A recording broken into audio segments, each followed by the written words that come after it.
y temas ambientales, y José Luis Jiménez, profesor de esa universidad, es doctor por el Instituto Tecnológico de Massachusetts.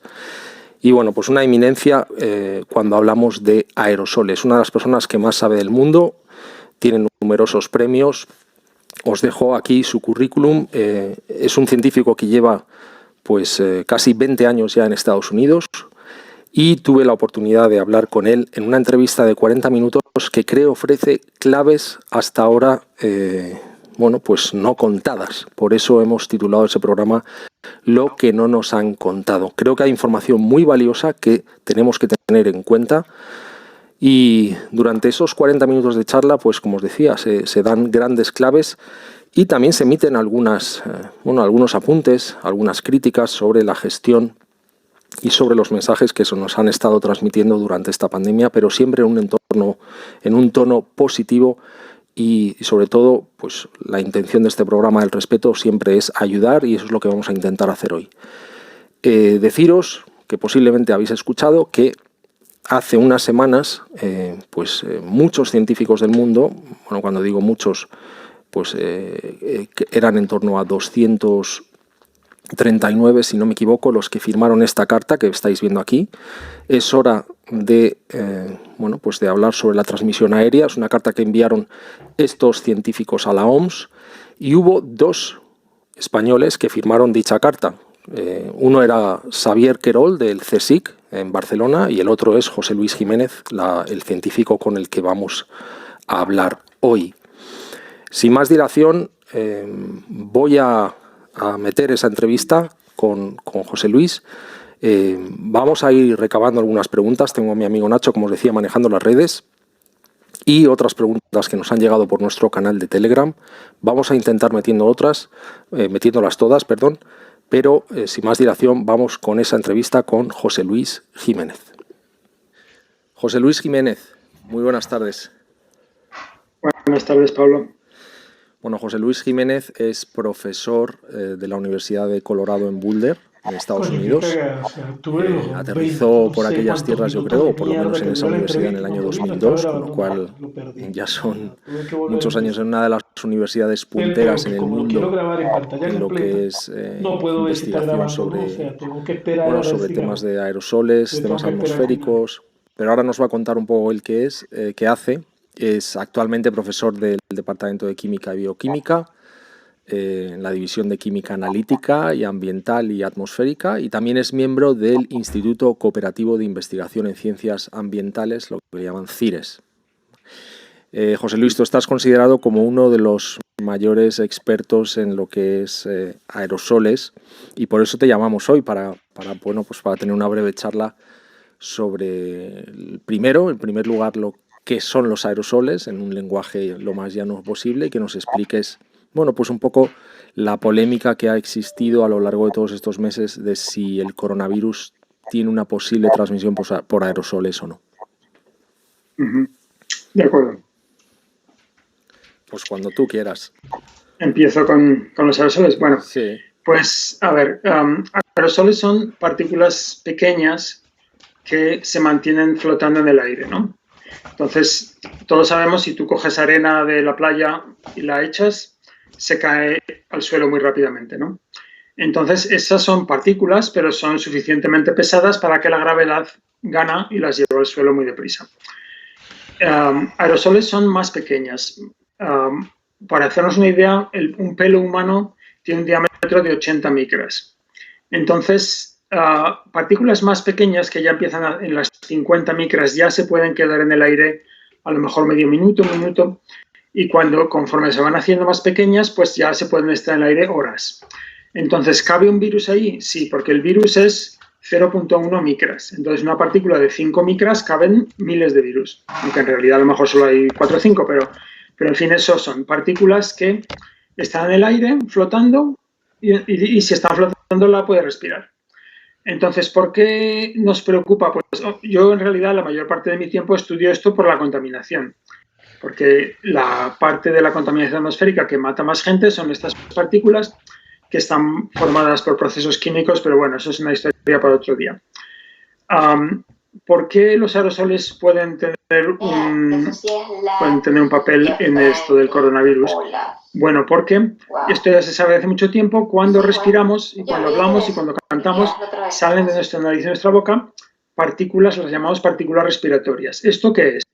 Pues son partículas o bien de saliva o bien del fluido respiratorio, que es, digamos, el líquido, el fluido que está alrededor de nuestra tráquea, los bronquios, los pulmones. Todo eso está, digamos, mojado por un líquido que es mucina, una proteína, y cloruro sódico y agua, ¿no? Entonces, y si estás infectado por un virus, pues entonces cuando salen esas partículas al aire, cuando tú respiras, pues esa partícula, la mayor, es mucho más grande que el virus, pero tiene, pues eso, tiene estos componentes y entonces va flotando por ahí y otra persona la puede respirar y infectarse de esa manera, ¿no? Entonces, eso es, digamos, a nivel muy básico, por qué nos preocupa, ¿no? En un primer lugar, José Luis, había mucha polémica sobre las formas de transmisión, y la OMS, bueno, pues nos decía que la transmisión principal era por las gotitas, si alguien te estornudaba o te tosía, y por otro lado los fomites, o sea, que esas gotitas pudieran caer en superficies, que tú tocases esa superficie y luego te llevases la mano a la boca o a los ojos y que te pudieses contaminar. Mientras que la vía por aerosoles o esa vía aérea se ha descartado hasta hace relativamente poco, en la que la OMS, gracias a una carta enviada por un número grande de científicos, entre los cuales tú te encuentras, enviáis esa carta para decir, ojo, que esto es una posible vía de transmisión. Sí, de hecho, yo soy, en esa carta hay frases que las he escrito yo soy del grupo, digamos, central de científicos.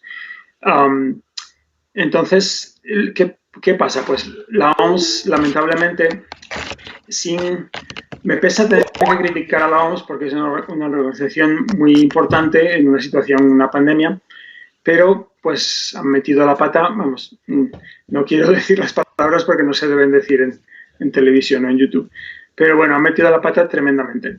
Y entonces, ¿por qué? Pues porque es una cosa de tradición científica.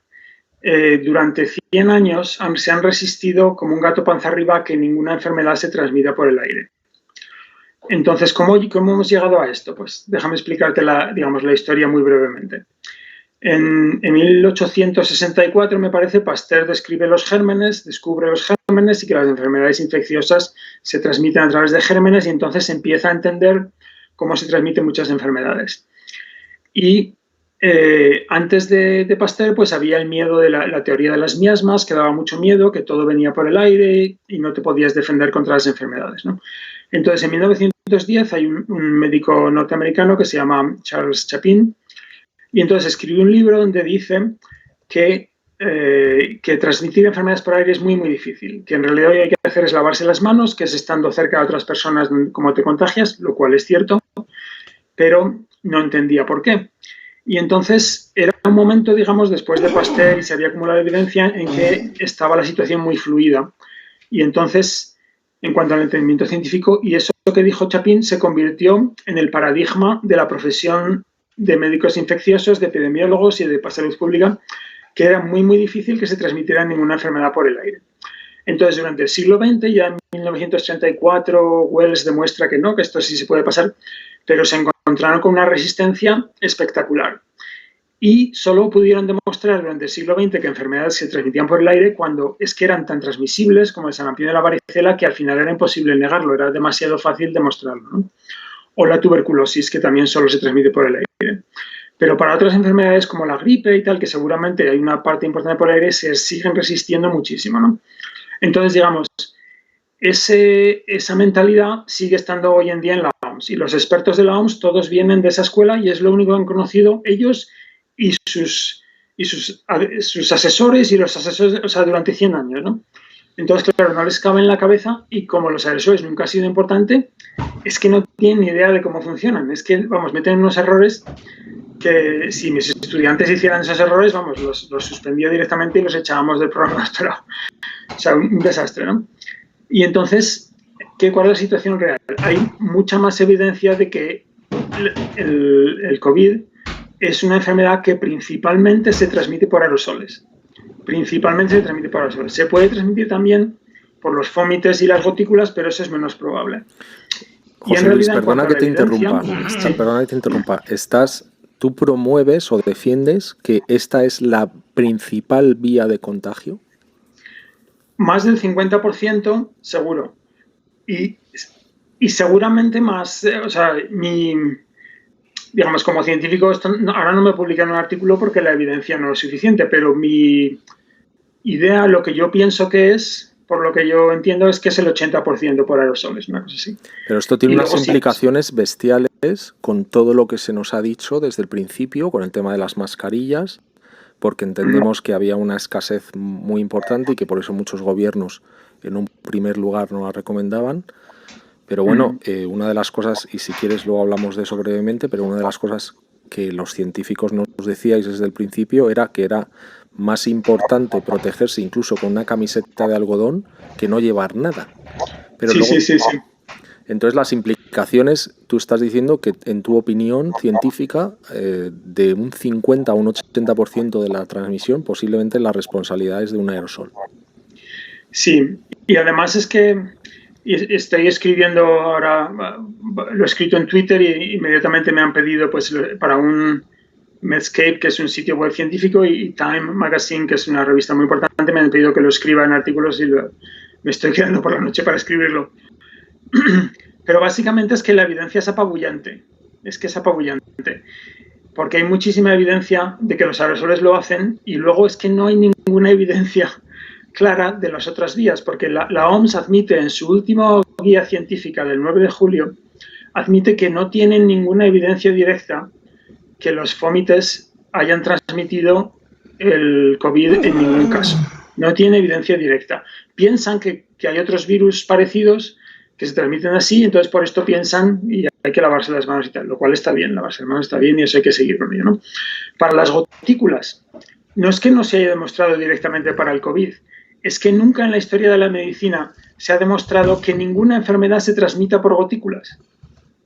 Entonces, imagínate qué situación tan absurda.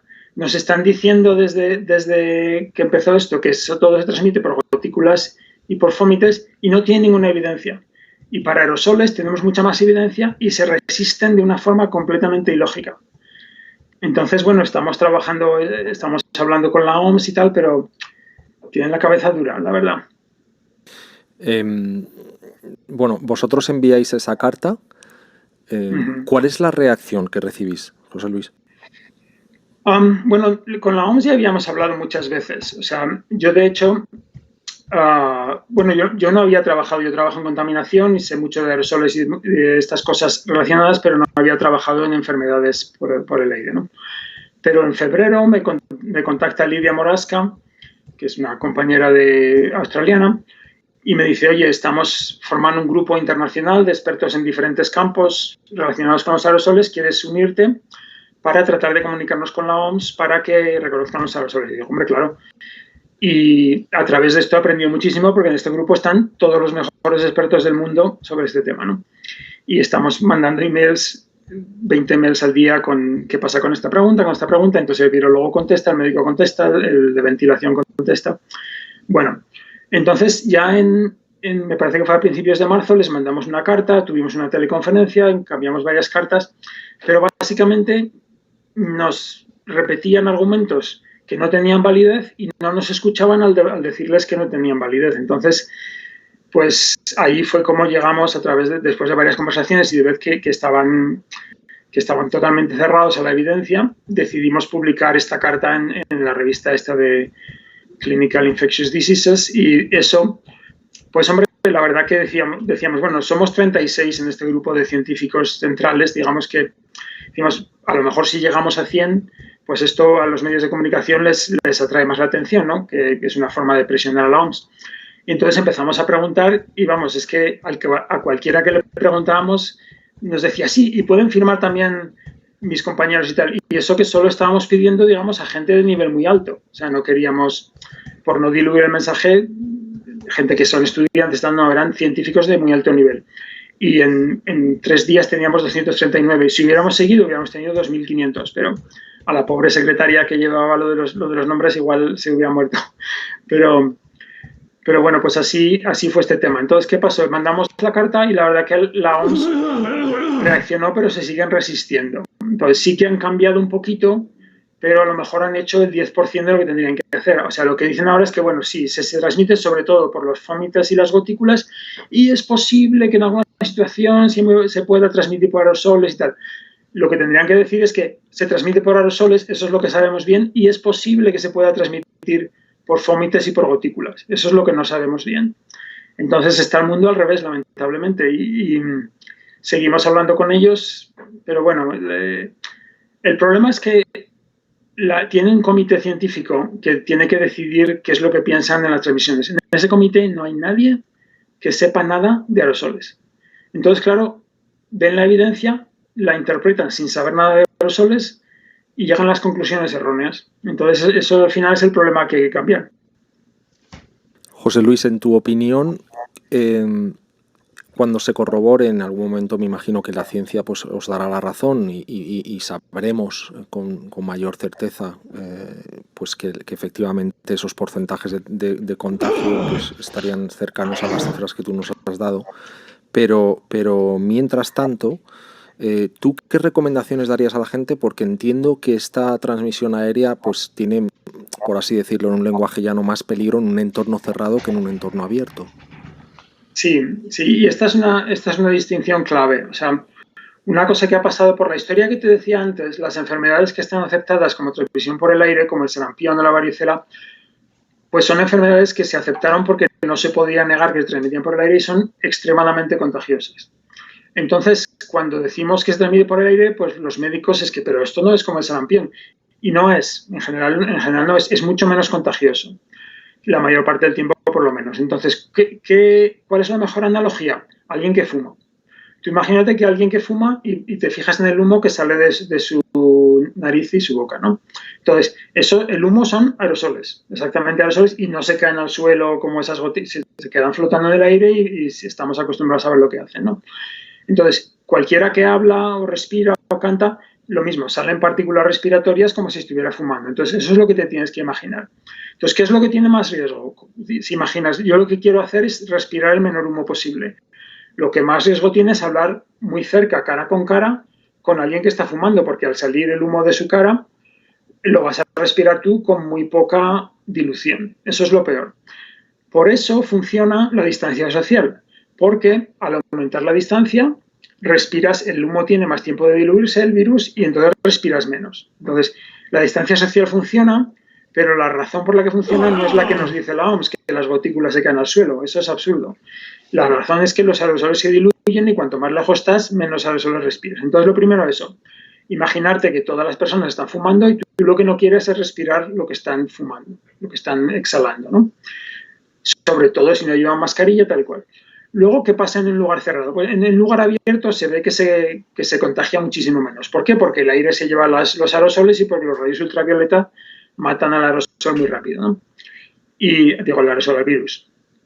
¿Y qué pasa en un espacio interior? Que el viento, digamos, es mucho más pequeño y entonces cuando estás hablando con alguien, pues el aire se queda más entre los dos y luego que si estás un tiempo suficiente, el virus se acumula en el espacio cerrado, se va acumulando, se va acumulando, se va acumulando. Imagínate un lavabo que tiene un grifo, que sale agua, imagínate que el grifo es la cantidad de virus.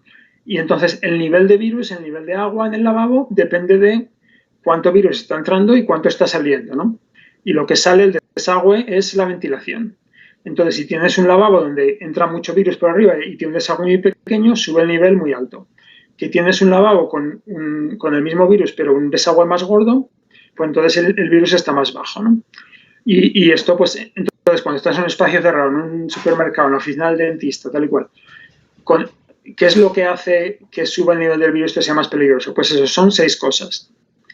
Que estés en un espacio interior, que haya mucha gente, que pases mucho tiempo, que no haya máscaras y que la ventilación sea baja. Y me parece que se me está olvidando una, pero vamos, estas son las cosas que hacen que o que estés cerca de alguien también, ¿no? O sea, hay que mantener las distancias, pero aunque mantengan las distancias, las otras cosas te puedes contagiar igual, ¿no? Me imagino que la otra será que la gente hable muy alto, o grite o chille, ¿no? Eso, precisamente, esa es la que se me olvida, sí. Si estás en un sitio cerrado con todas esas cosas, pero la gente está callada, hay menos partículas respiratorias. Cuando hablamos, pues son unas 10 veces más de la que salen las partículas respiratorias de la persona que está hablando. Si cantamos, puede ser a veces, o gritamos, pueden ser 100 veces más. Entonces, eso es lo más peligroso. Estar en un sitio, pues, ¿qué es lo peor? Pues un bar donde la música está muy fuerte y tienes que gritar para hablar. O un karaoke, o un coro. Hemos estudiado el caso del coro, eso es peligrosísimo. En un lugar interior, ¿no? Entonces, eso es lo que hay que evitar. Y una cosa muy importante con lo de las mascarillas, pues es que las mascarillas, lo más importante es que quien lleve la mascarilla es quien esté hablando. Entonces, estaba hablando hace poco con un profesor de la Complutense de Madrid y me decía, es que nos han pasado unas normas donde dicen que cuando vamos a hablar nos podemos quitar la mascarilla. Y digo, madre mía, eso es lo peor. Lo que hay que hacer es precisamente quien hable es el más importante que lleve la mascarilla, porque ese es el que está poniendo partículas respiratorias en el aire, ¿no? Y a la vez también, pues las mascarillas, para que protejan, pues tienes que llevarlas bien ajustadas. O sea, hay muchos detalles sobre las mascarillas, sí que funcionan y hay mascarillas de diferentes calidades, pero cualquier mascarilla, incluso poner una camiseta, es mejor y funciona, ¿no? Mejor si tienes una mascarilla más ajustada, ¿no?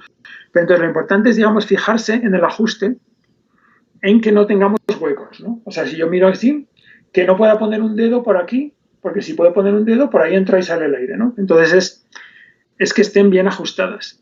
Y si alguien no la lleva bien ajustada, pues hay un vídeo que he divulgado en el que se ve que si alguien no la lleva bien ajustada, por estos huecos el aire sale hacia atrás. Entonces, lo más peligroso si ves a alguien con una mascarilla mal ajustada con huecos es estar detrás. El sitio más seguro es estar delante. Que esto puede ser contraintuitivo, pero es así, ¿no? ¿Qué le dirías, José Luis, a todas esas personas que siguen poniendo en duda el tema de las mascarillas? En fin, esto ya como científico, pues, ¿qué le dices a la gente que niega el cambio climático o que piensa que la Tierra es plana? Pues hay veces que la gente, una vez que niegan la evidencia, pues ya ¿qué vas a hacer? O sea, la evidencia científica es apabullante, las máscaras funcionan.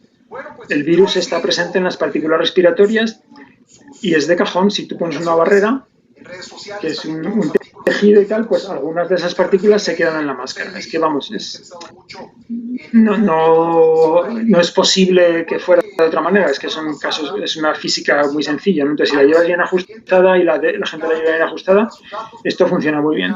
Que se puede respirar peor, que se habla peor, de acuerdo, completamente, ¿no? Que para algunas personas es muy difícil, de acuerdo.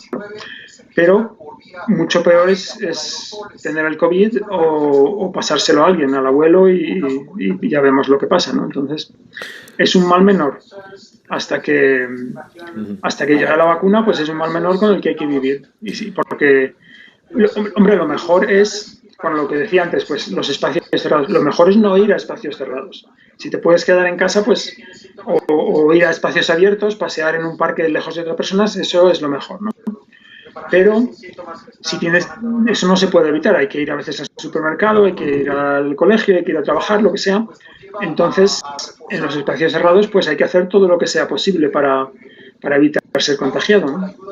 José Luis, tú has estudiado mucho el tema de los rangos de transmisión. Ha habido mucha polémica en España porque, bueno, prácticamente la totalidad de las comunidades autónomas obligaban al uso de mascarilla aunque no se pudiese respetar la distancia mínima de 1,5 metros. Madrid y Canarias han sido las últimas. En Madrid hoy ha comunicado que ya es obligatorio el uso aunque no se pueda respetar esa distancia, pero entiendo que tiene una razón, ¿no? Que ese rango de transmisión del que tú has hablado, pues que es importante. Cuéntanos, está claro, el tema de los entornos cerrados, ha quedado clarísimo, los riesgos que existen en esos entornos, sobre todo cuando hay mucha gente, cuando se habla o se canta alto, cuando no se respeta la distancia. Pero ¿qué riesgo cuando estamos en un entorno un poco más abierto, como puede ser, por ejemplo, una terraza, ahora que estamos aquí en verano, que España es un país turístico? Estando en una terraza, en una mesa, con 8 o 10 personas hablando alto, ¿también existen esos riesgos? Sí, o sea, es un riesgo más bajo. También depende de dónde esté la terraza. Si está en la terraza entre dos calles estrechas con paredes muy altas en un día que hace poco viento y no llega al sol, pues entonces en realidad es una cosa intermedia entre un espacio interior y exterior. Si esa terraza está en un parque en un día que hace viento y al sol, pues el riesgo es más bajo, ¿no? Pero al final la analogía que nos sirve es el humo. Si hay alguien fumando y tú lo hueles, estás respirando el humo que sale de sus pulmones. Entonces también está respirando el virus que sale de sus pulmones. Afuera hay más dilución y la dosis es más baja, ¿no? Pero es posible que se pueda transmitir. De hecho, hay un caso en China, creo, donde hubo un caso de contagio y era un caso de que había una conversación en el exterior durante bastante tiempo, que es una situación como en una terraza. Entonces, yo la verdad que diría sí, hombre, claro, también es importante la salud mental, ¿no? No podemos estar encerrados en casa un año, hay que salir afuera, hablar con la gente. Pero, pues yo diría, incluso afuera, si estás en una terraza y no hace viento y tal y cual, pues todos con la mascarilla. Y incluso en el exterior, ¿sabes? O sea, ¿cuándo me quito yo la mascarilla en el exterior? Cuando estoy en el campo, en una montaña y tal y cual, y no veo a nadie. O sea, no hay nadie a 100 metros de distancia, entonces me la quito. Pero si estoy andando por la calle y me voy cruzando con gente y tal y cual, pues imagínate que están todos fumando. O sea, que cuando te cruzas gente que fuma, hueles el humo, ¿no? Entonces, es un riesgo pequeño, pero es un riesgo. Entonces, lo mejor es, pues eso, tener cuidado. Cuando tú estás haciendo deporte, por ejemplo, corriendo por una ciudad, José Luis, y te cruzas con alguien, ¿también la utilizarías? Fíjate, yo no estoy pensando cómo Sí, yo publicarlo, siempre ¿no? la llevo Como en la ciudad. Precisamente por eso, porque la gente que está haciendo ejercicio, ¿qué es lo que hace que cuando hablas o cuando gritas tal, se crean más partículas respiratorias? Pues es que, digamos, la velocidad del aire que pasa por los pulmones y también los procesos de las cuerdas vocales y estos tipos de procesos es lo que produce, digamos, que parte del material líquido se salga en forma de partículas. Entonces, esto pensamos que también pasa cuando la gente hace ejercicio.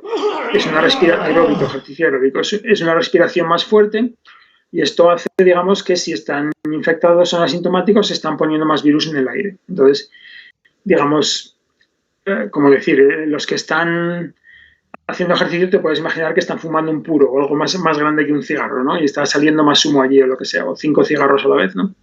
Entonces sí que hay que protegerse y sobre todo ellos, los que están haciendo ejercicio, deberían llevar mascarilla. Y aquí pues a lo mejor pues la mitad de la gente que hace ejercicio lo lleva y la otra mitad no.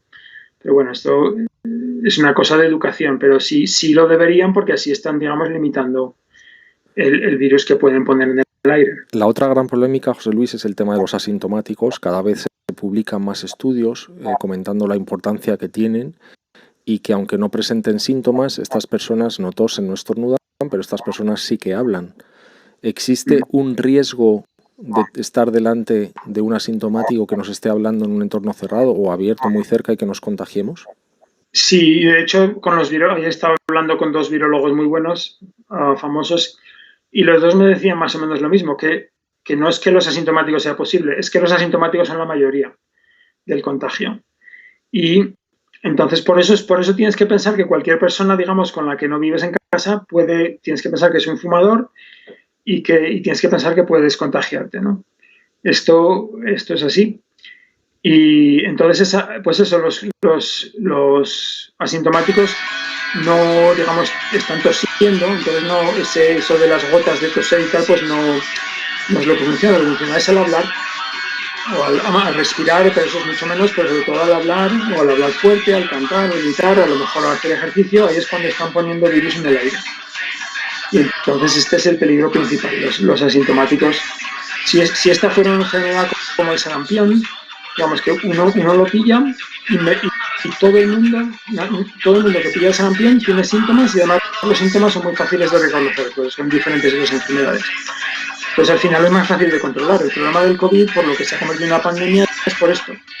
Porque hay muchos asintomáticos que transmiten la enfermedad muy bien, pero no lo saben. Entonces, claro, las medidas se siguen de forma imperfecta en cualquier sociedad y entonces esto permite a la enfermedad seguir sigue transmitiéndose. ¿Crees que es una explicación razonable para ese número tan elevado que estábamos viendo de contagios, que al principio no lo entendíamos, pero crees que es una explicación probable por lo que dices, que uno, la transmisión aérea, y dos, los asintomáticos sean, bueno, la mayor parte de la explicación de ese número tan alto, ¿no? Aparte de que el virus en sí es un virus relativamente contagioso, no como otros, que son mucho peores, pero puede ser una mezcla de todo esto. No como el sarampión, pero es contagioso. Sí, yo creo que tienes razón en esas dos cosas. Una es la transmisión por el aire, que se ha costado entender y entonces no nos hemos protegido bien. Otros son los asintomáticos, claramente. Y creo que hay una tercera parte. Y es que, digamos, los estudios son los casos de superpropagación. Se sabe que mucha de la gente que tiene el COVID no se lo pasa a nadie y que no contagian a nadie, incluso que están en casa con alguien que no lo tiene y no se lo pegan, ¿no? Esto pasa mucho, ¿no? Pero, o sea, digamos, se lo pasan a cero, el número el R0 es cero. Pero luego hay algunos casos que uno se lo pasa a 10, a 20, a 30, a 40, son los casos de superpropagación. Otras enfermedades no son así, la gripe no es así, uno se lo pasa a 1, 2, el otro se lo pasa a 1, 2, y es más uniforme, ¿no? Esta enfermedad no, muchos no se lo pasan a nadie y algunos se lo pasan a mucha gente, ¿no? Y hay estudios que dicen, por ejemplo, el 10% de los contagiados contagian al 80% de la siguiente generación, ¿no? Entonces, lo que dice Don Newton, que es uno de los científicos de nuestro grupo que lleva muchos años estudiando esto, es que a mí me parece muy inteligente es que estos casos de superpropagación son el talón de Aquiles del virus. Porque si los podemos controlar, si entendemos qué es lo que pasa con ellos y los podemos controlar, podemos parar la propagación. Sí, no hay problema. Entonces, ¿qué pasa con los casos de superpropagación? Pues son todos lo mismo. Todos pasan en lugares interiores, con poca ventilación, con mucho tiempo, con mucha gente, hablando, gritando, sin máscaras. Entonces, es que básicamente eso es lo que hay que evitar. Eso es lo que hay que evitar y eso sería un control muy importante de la pandemia. Ha habido mucha ansiedad con el tema de las mascarillas, primero por la escasez que se ha producido y ahora, bueno, pues aquí no sé cómo será en Estados Unidos, pero aquí estamos viendo que muchas de las supuestas mascarillas EPIs que se venden pues no cumplen con los protocolos ni con las normativas EPI, que hay, bueno, pues aparte de mascarillas falsas. Pero ¿qué le dirías a la población que está utilizando mascarillas higiénicas o mascarillas quirúrgicas o incluso mascarillas que se han hecho ellos en casa? ¿Están protegidos? ¿Están desprotegidos? ¿Debería todo el mundo llevar una EPI? ¿Cómo lo ves tú, José Luis? EPI supongo que quiere decir estas FFP2. Sí, N95 en Estados Unidos o una KN95. Aquí es FFP2 o 3. Yo diría que lo importante, quirúrgicas o de tela, digamos, que cierran bien, funcionan bien para proteger. Digamos, si eres un médico en un hospital y vas a intubar a un paciente, pues te diría, hombre, no, ahí sí necesitas una EPI. Pero para estar en la calle, en una terraza, en un supermercado, yo diría estas otras sirven muy bien. Desde luego, mucho mejor que no llevar nada. Sí, parte de la polémica venía por el tamaño del virus, que decían que estas mascarillas no protegen al que la lleva, sino que protege a los demás. Esto es un error. Esto es un error de los muchos errores, un bulo casi. El virus mide 0.1 micras, pero el virus nunca sale solo al aire. No hay ningún proceso en tus pulmones que pueda coger un virus y dejarlo solo. El virus en tus pulmones o en tu saliva está mezclado con un montón de mucina, de cloruro sódico, entonces salen partículas de 1 micra o de 3 micras o de 5 micras, donde el 99.99% no es virus, hay un virus o 5 virus y tal, y el resto de la partícula es proteínas, agua, cloruro sódico, y precisamente por eso funcionan mucho mejor las mascarillas quirúrgicas, porque filtran bien las partículas de varias micras. Las mascarillas estas FFP2 o N95, donde son mucho mejores es para las partículas pequeñas, de 0.3 micras, más o menos del tamaño del virus. Entonces sí que, si necesitas filtrar esto, entonces sí que son mejores. Pero el virus nosotros pensamos que está en partículas más grandes. Y entonces las otras mascarillas la verdad que funcionan bastante bien. O sea, ¿qué hay que hacer? Pues fijarse, pasar tiempo mirándose en el ajuste, no tener huecos, que estén bien ajustadas. Y si tienes una mascarilla y no te ajusta bien, pues ver qué puedes hacer. Por ejemplo, la de mi hijo, pues le hemos hecho un nudo detrás de la oreja para que le tire un poco más y se selle mejor, pues este tipo de cosas. Y llevarla en todo momento, fijarse en el ajuste de la nariz, las que tienen un hierro por aquí, pues eso, fijarse que el hierro está aquí, que no puedas tener un hueco en ninguna parte. Decirle a tu mujer o a tu marido, pues oye, me puedes mirar que no. Eso es lo importante, ¿no? Eso, llevarlas y llevarlas bien. O sea, y se sabe que si todos llevamos mascarillas bien puestas, la transmisión del virus bajaría a lo mejor a la quinta o la sexta parte, ¿no? José Luis, ¿cómo ves el tema de la reapertura de los colegios? Yo he escrito hoy un hilo en Twitter bastante largo con toda la evidencia al respecto, pero una de las medidas que parece ser que se van a adoptar en España es que los niños no deben llevar mascarillas. Pues, en fin, un desastre. ¿Qué te voy a decir? Pues sí, he visto tu hilo y de hecho lo he reenviado porque me parece que lo habías explicado muy bien. Pues yo tengo un niño de 6 años y que siempre que salimos a la calle va con mascarilla y no se queja, la verdad. Igual hay otros niños que lo llevan peor. Pero vamos, pues, y con el colegio, pues que aquí empieza en un mes, estamos asustados y están la mayoría de los padres asustados, ¿no? Porque aquí, aunque en Colorado no hay muchos casos, pues aún hay bastantes casos, ¿no? Entonces, se sabe, como decías bien, que los niños tienen normalmente casos más leves, aunque hay casos graves y hay niños que han muerto, ¿no? Pero son casos normalmente más leves, pero que transmiten bien, ¿no? Entonces, el problema es que un niño infectado va allí, transmite a los otros niños, transmite a los profesores y luego los niños transmiten a los padres o a los abuelos y tal, y entonces se convierte en un vector de transmisión muy importante. Entonces, claro, no abrir las escuelas también es un problema, pero la verdad que yo diría esta es una decisión que se debería hacer dependiendo del número de casos. En zonas donde hay muy poquitos casos, pues sí se puede hacer en persona, pero con mascarilla todo el mundo y con estas precauciones de ventilar y todas estas cosas. ¿Por qué? Porque a lo mejor hay pocos casos, dices, pues en Asturias, me lo invento, no sé si hay muchos casos o no, pero vamos a decir que en Asturias hay pocos casos.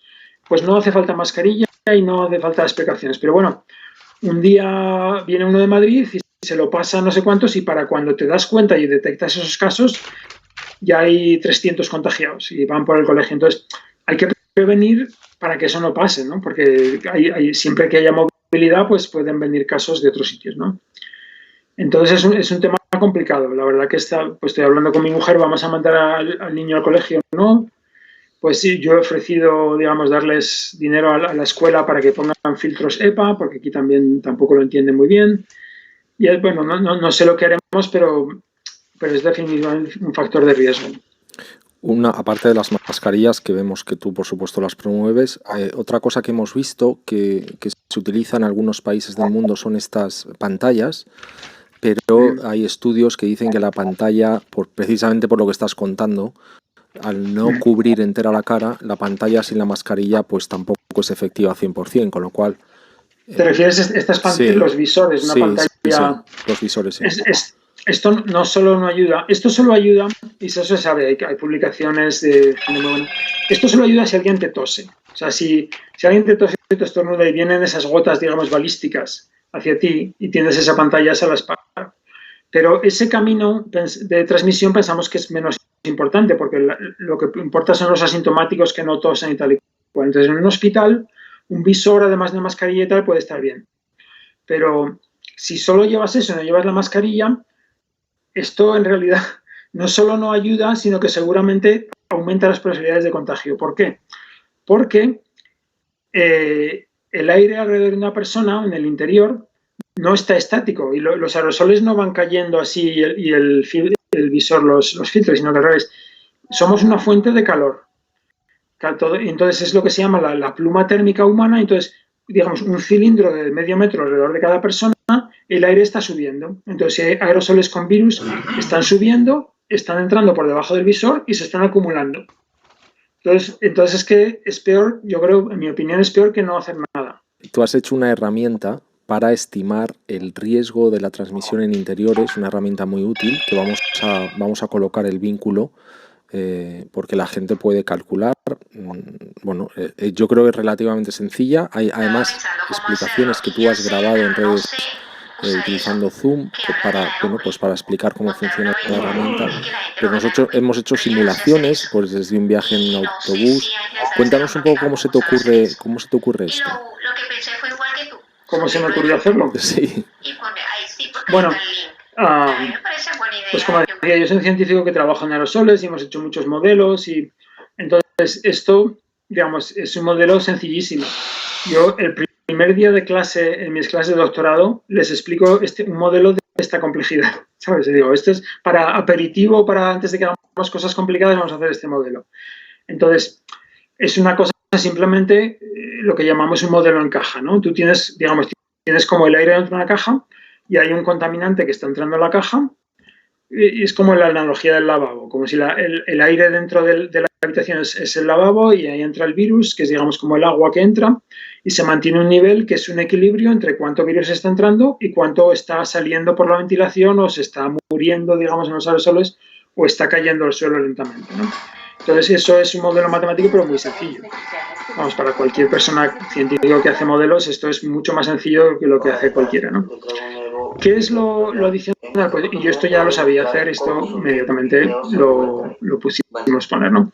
Lo que yo no sabía, pero aprendí del grupo de científicos, es cómo adaptar esto a la probabilidad de transmisión de enfermedades. Y hay un modelo hecho por Wells y Riley, se llama el modelo Wells-Riley, que son estos investigadores que se pegaron en el siglo XX luchando para explicar la transmisión por aerosoles y desarrollaron este modelo y se ha demostrado que funciona para la tuberculosis, para el sarampión, para otras enfermedades. Y entonces, al hacerlo así, pues nos permite ya pasar de cuánto virus hay en el aire a cuál es la probabilidad de que uno se contagie, ¿no? Entonces, en esto consiste el modelo. Es un modelo muy interesante, como decía, vamos a compartir el vínculo. José Luis, ha sido un placer tenerte.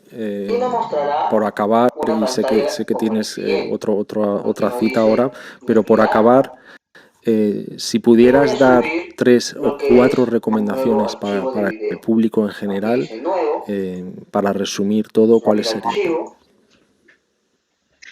Bueno, pues la mascarilla.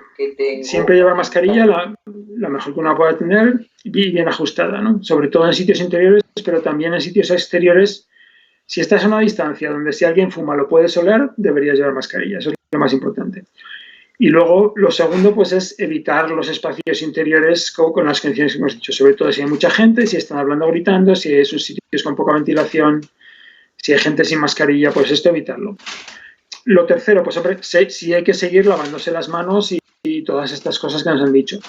Y mantener la distancia. Mantener la distancia, sobre todo en lugares interiores, pero también exteriores, también es importante. A lo mejor no por la razón que nos lo han dicho, pero eso da igual. Al final mantener la distancia ayuda, ¿no? Entonces, digamos, si todos hiciéramos estas cosas, se podría cortar la transmisión mucho. José Luis Jiménez, ha sido un auténtico placer tenerte. Muchísimas gracias por tu tiempo y seguimos en contacto. De acuerdo, Pablo, y muchas gracias por tu trabajo y por poner la información ahí fuera. Bueno, pues esta ha sido la charla